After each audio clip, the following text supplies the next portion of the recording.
Okay, guys, we are moving to last case of solutions of characteristic equation. We already considered two different real roots. We considered two repeated real roots. Now we are moving to two complex roots. Remember that characteristic equation can have two complex conjugate roots. Well, before we start working with complex numbers and complex roots, I want to remind you what are complex numbers and how to deal with complex numbers. First, we remember that we do have imaginary unit, and imaginary unit squared equals -1, right? That's one of the cornerstones of complex numbers, right? Any complex number z can be represented as a real part plus I multiplied by imaginary part. A and b here are real numbers. A, b, real numbers.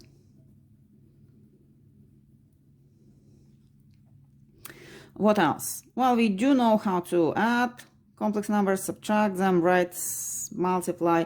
I'm going to refresh this a little bit because I'm not sure that everyone remembers it. So if you have two complex numbers, z1 and z2, and you want to add them,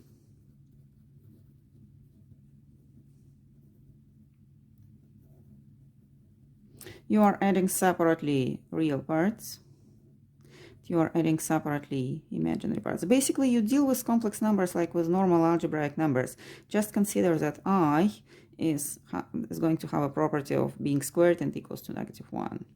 So your sum is going to have a real part, which is equal to the sum, and imaginary part is going to be the sum of imaginary parts, right?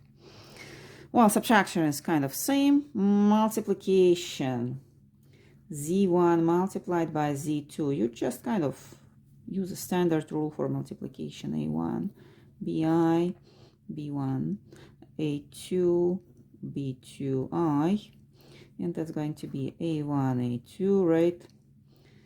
Plus a1, b2i plus b1, a2i. And plus b1, b2i squared.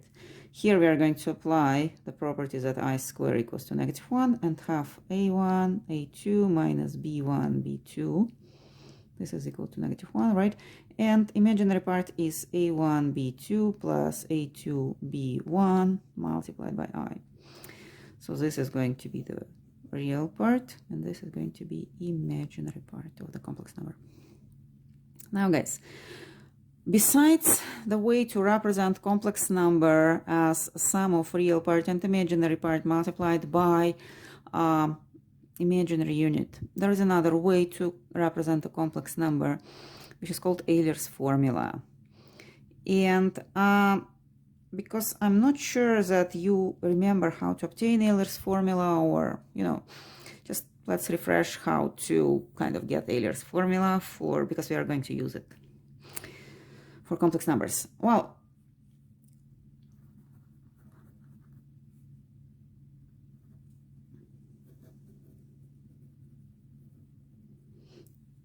first, let's refresh the series of exponential function. In calculus 5b, you probably remember that exponential function can be represented as Maclaurin series, the Taylor series at 0, and that's going to look like this.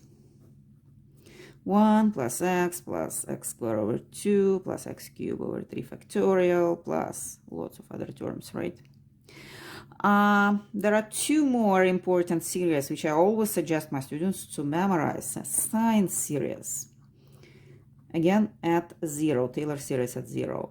It's going to be x minus x cubed over 3 factorial, x to the power of 5 over 5 factorial, and so on. And the cosine series. Well, guys, if you do not remember the series, makes sense just to go back and calculus notes and just look up. These three series are kind of one of the very important ones. Makes sense to keep them in your short memory. Well, exponential function has only positive terms. Sine and cosine have alternation between positive and negative terms. Sine has only odd powers and cosine has only even powers. As you remember, sine and cosine are odd and even functions. This one is odd and this one is even, right? Now, what I'm going to do, guys, I'm going to apply this formula, the series to e to the power of ix. Imagine that you take a real argument multiplied by a complex unit and put it as a power of exponential. Well, just like copy x instead of like whatever I have x in series. So it's 1 plus ix plus ix over 2 factorial squared plus ix 3 cubed plus ix to the power of 4 over 4 factorial and lots of other terms. Well, I'm going to represent it as a complex number, like real parts separately, complex parts separately, imaginary parts. So what I know over here, for example, I squared is going to give me -1, right? And that's going to be just like 1 real, right? Minus x squared over 2 factorial. Here, I to the power of 4, it's I squared, which is -1, by I squared, which is -1. So it's going to be positive. Well, there are going to be many other terms, which are going to be like odd terms or even terms in this sequence, right?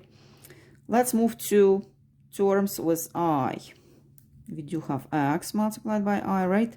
Here we have I cube, and we know that I squared is going to give me -1, and 1i is going to stay, so I'm going to write down. Well, I don't have more terms here, but you can imagine that it's x to the power of 5 over 5 factorial and plus some other terms. What do we see, guys? If we compare these two series, which is a real part of this number and imaginary part of this number, we're going to see that they're exactly sine and cosine series. The first one is cosine and the second one is sine. Well, we're just going to write it down. Instead of the first part, we're going to write down cosine of x.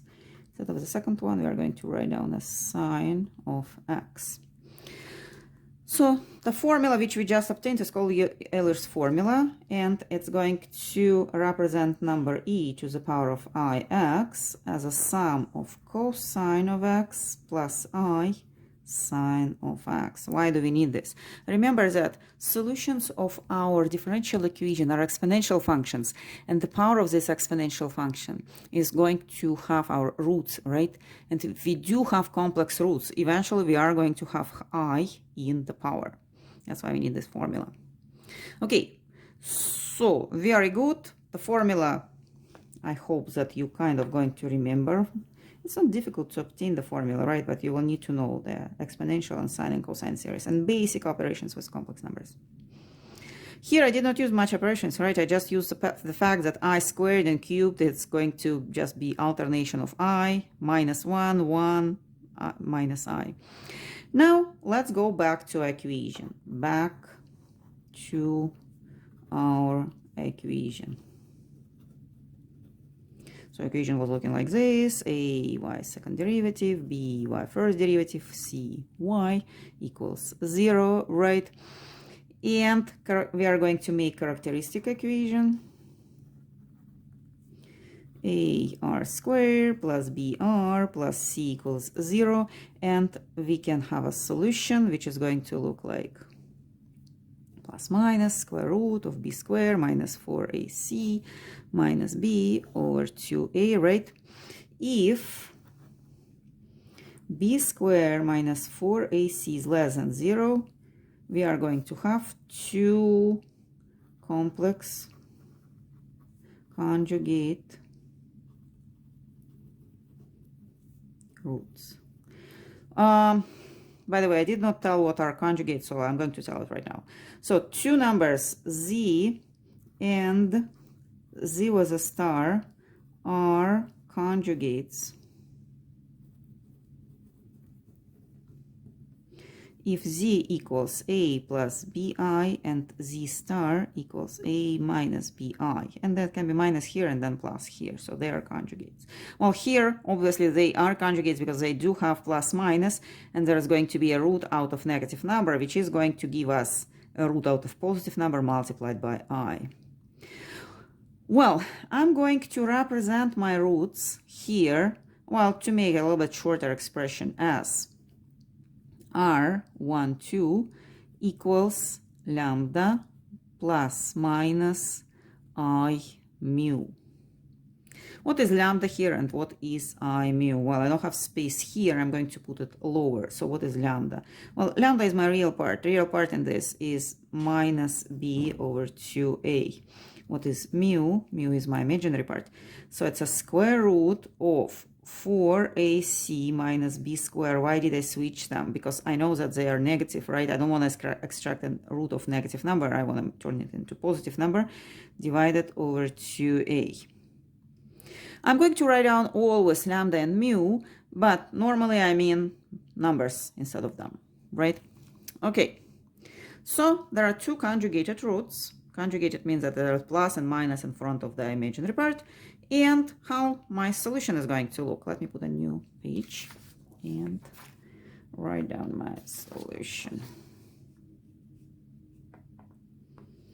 Okay, so now my solutions are going to be y1 e to the power of r1t, right, which is going to be e to the power of lambda plus mu I t, and y2 e to the power of r2t, which is going to be e to the power of lambda minus mu I t. And that's where we probably will need this Euler's formula, because this is complex number with I over here in numerator. Well, generally speaking, guys, these are two complex solutions, right? I'm going to, well, write them down through the sine and cosine form. So I'm going to first represent solution as e to the power of lambda by e to the power of lambda t mu t I.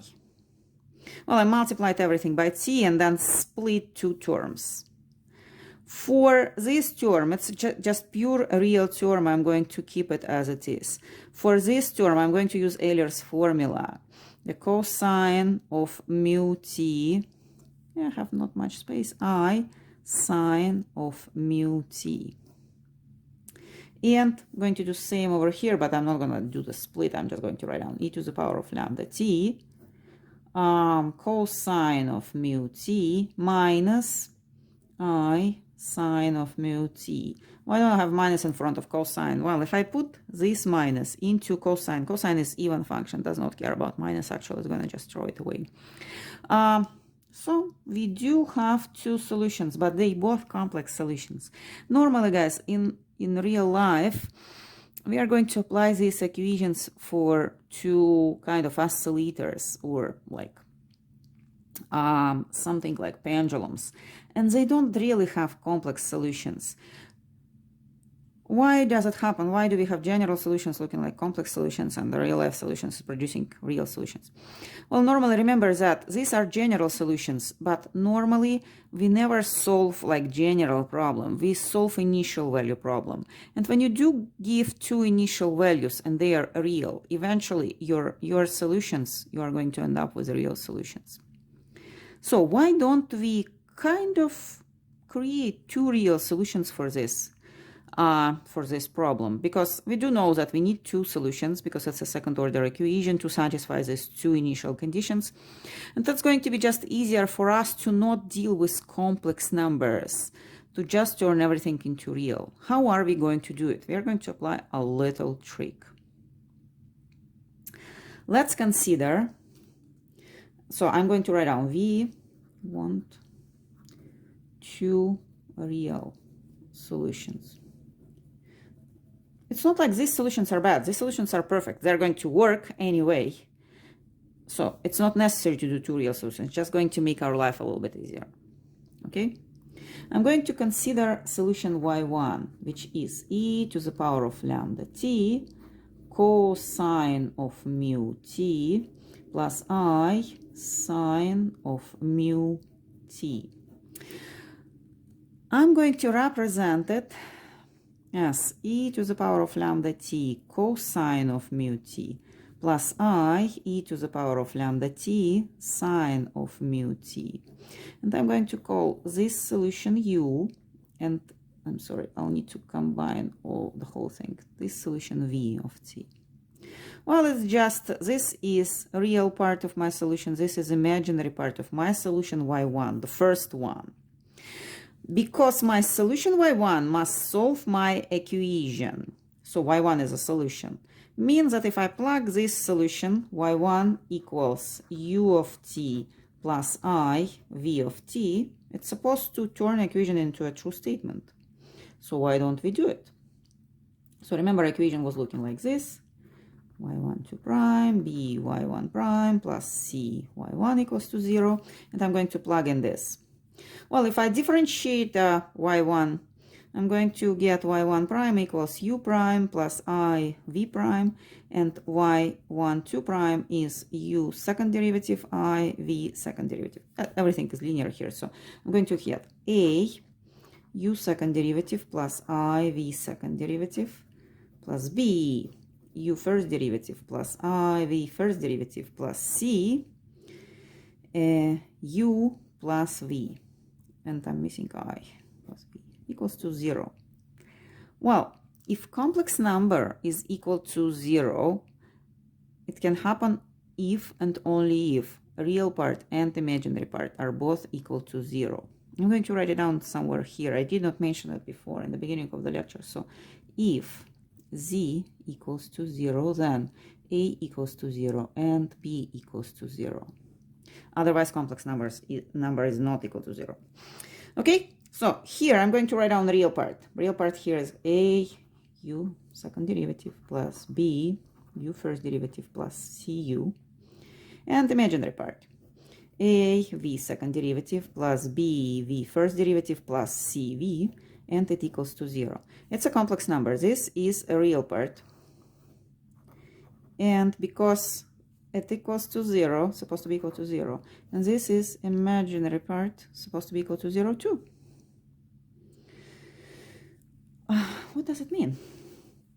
We can write down separately this: b u prime plus cu equals to 0, and a v second derivative plus b v first derivative plus cv equals to 0. Actually, what we see from this, that u and v both are solving the very same equation, yy was solving. So both u and v are solutions of, well, our equation, differential equation. So why? But they are just real, right? Because we made them real by considering imaginary and real part of a complex number. Remember that this a and b are real numbers, but they are real. So good for us. Why don't we consider u and v as two new solutions?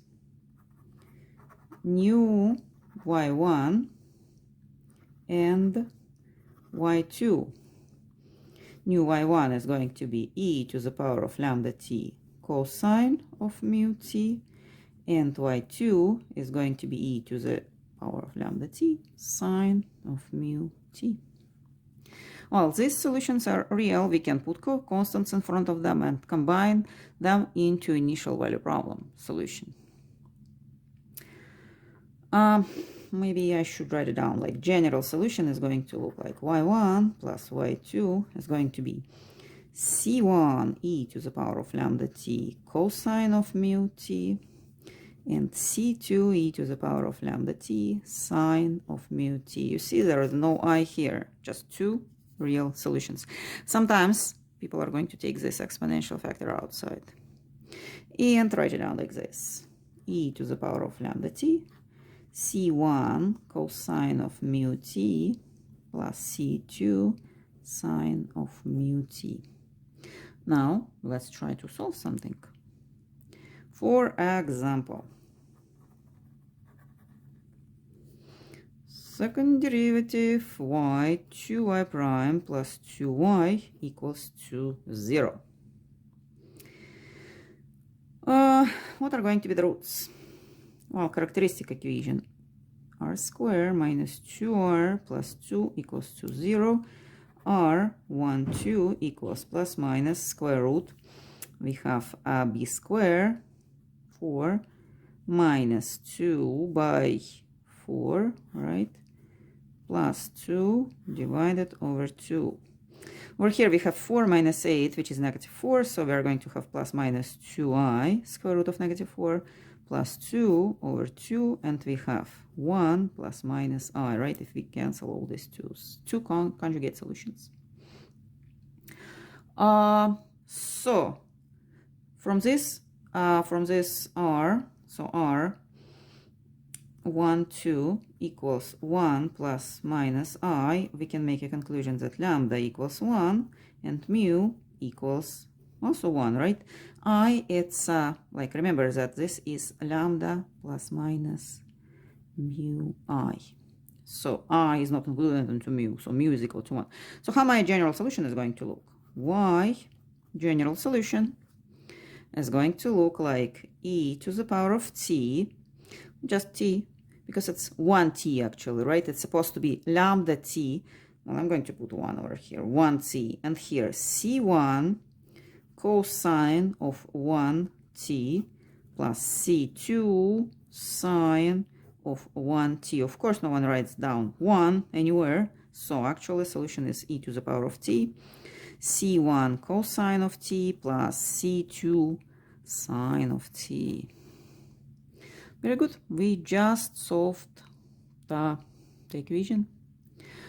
Maybe we should try to solve now kind of initial value problem, right? This is just general solution. Let's move to initial value problem. Second example.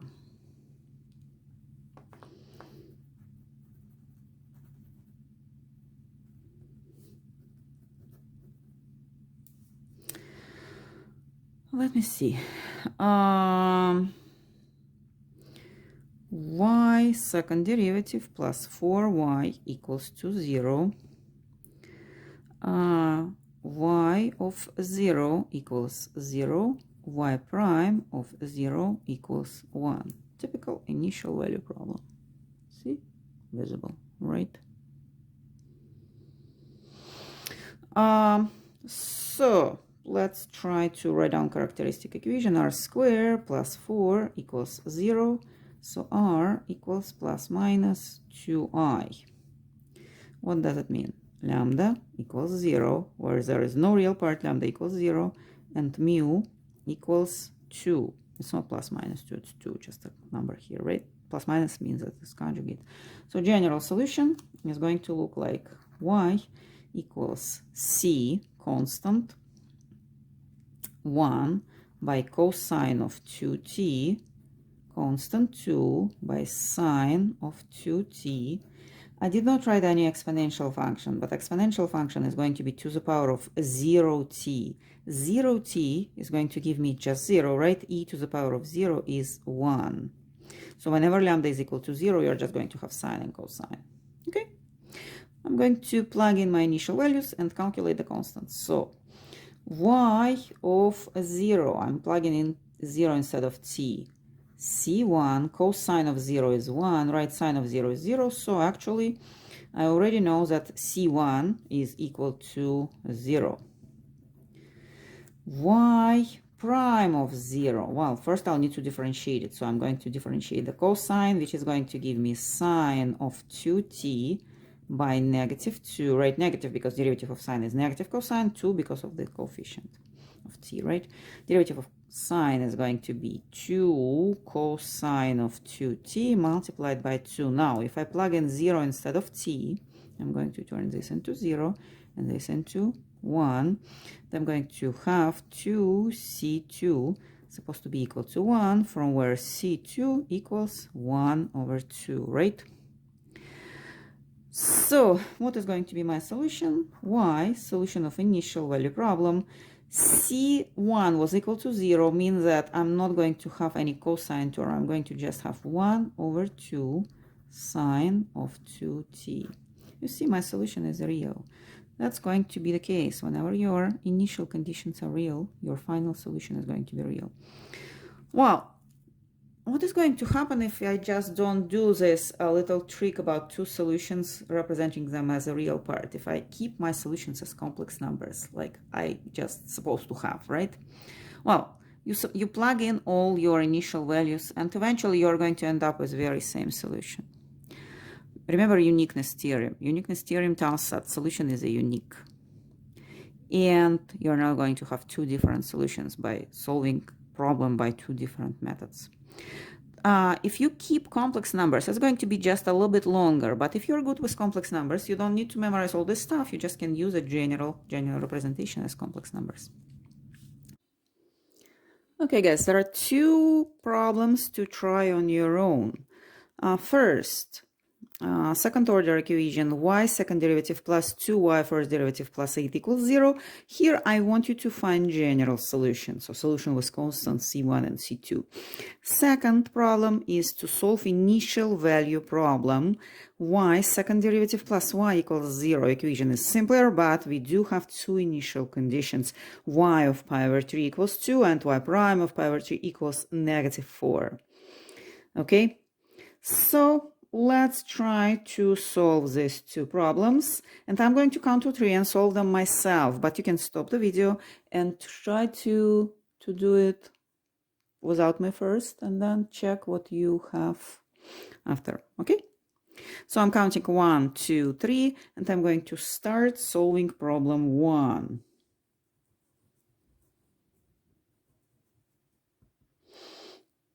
For problem 1, I create characteristic equation r squared plus 2r plus 8 equals 0. And from this equation, I'm going to find there are two possible roots, r1, 2 equal plus minus square root, 2 squared is 4, right, minus 4ac, a equals 1, c equals 8, and 4 by 8 is 32.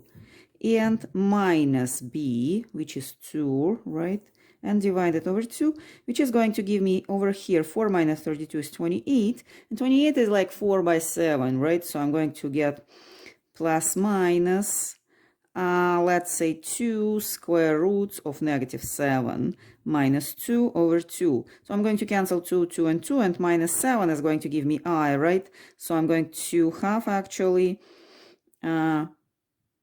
minus 1 instead of minus 2 over 2 plus minus I square roots of 7.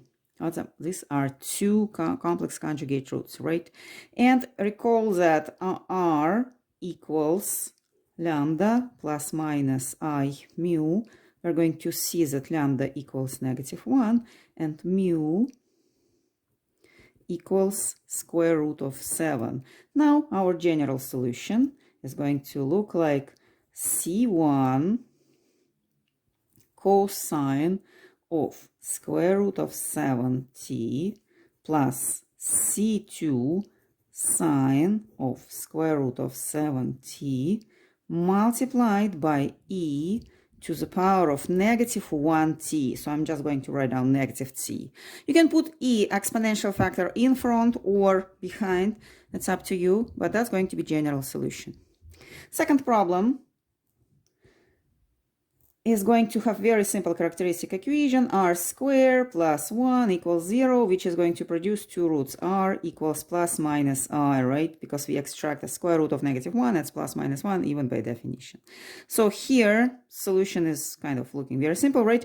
We don't have any real part in this root, means that lambda is going to be equal to 0, and mu is going to be equal to 1, right? Remember that mu is what multiplied by I. If you look over here, mu is what multiplied by I. So I by itself is not part of mu.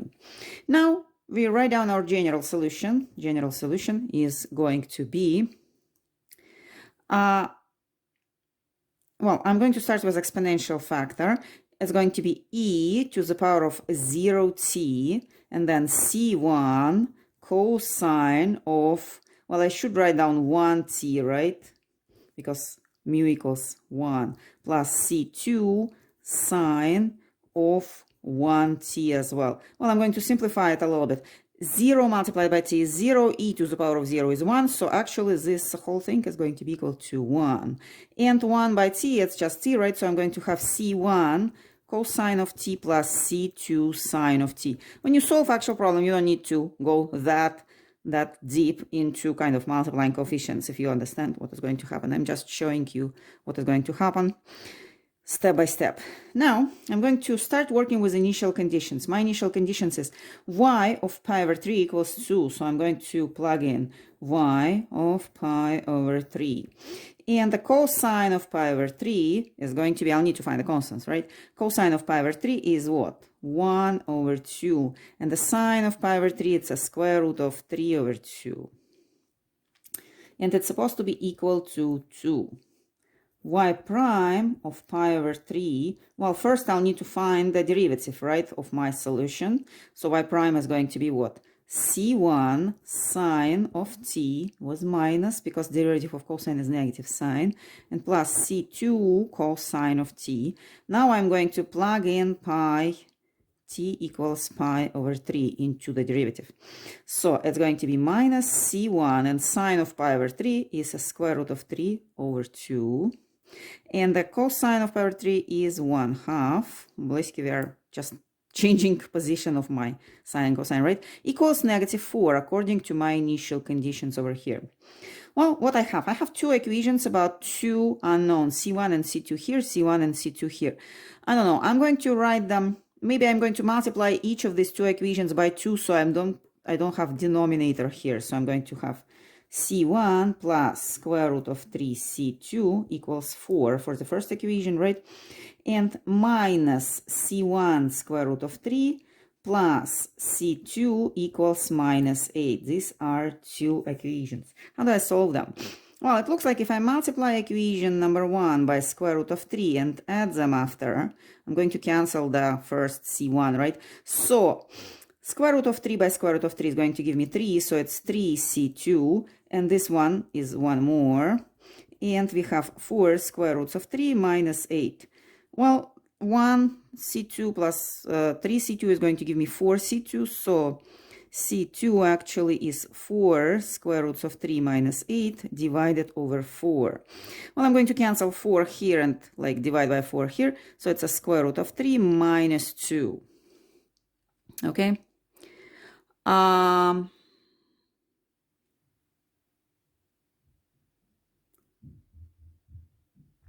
Now, I'll need to solve for C1, right?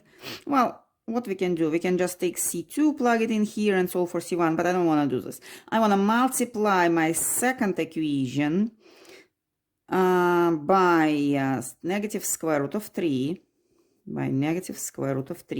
and add it to the first one. So the first one is going to give me C1, and the second one minus is going to give me plus square root of 3 and square root of 3. It's 3C1. Square root of 3C2 by is added to minus square root of 3C2 is going to give me 0. And on the right side we have 4 and plus 8 square roots of 3. 8 by minus square root of 3 is 8 square roots of 3. Well, which we are going to have very similar equation 4C1, and this one is 4, 8 plus 8 square roots of 3. So C1 equals 4 plus 8 square roots of 3 divided over 4, which is going to give me here 1, and here is 2 square roots of 3, right? So I can write down my final answer. Y equals, my C1 is 1 plus 2 square roots of 3, 1 plus 2 square roots of 3, and it's multiplied by cosine of t. And C2 is square root of 3 minus 2 multiplied by sine of t. Well, I think I solved the problem, so that's it. That's going to be the answer. Okay, that's all for this lecture, and I hope that everything is clear, but if you have questions, please ask them in question and answer discussion. Okay, thank you.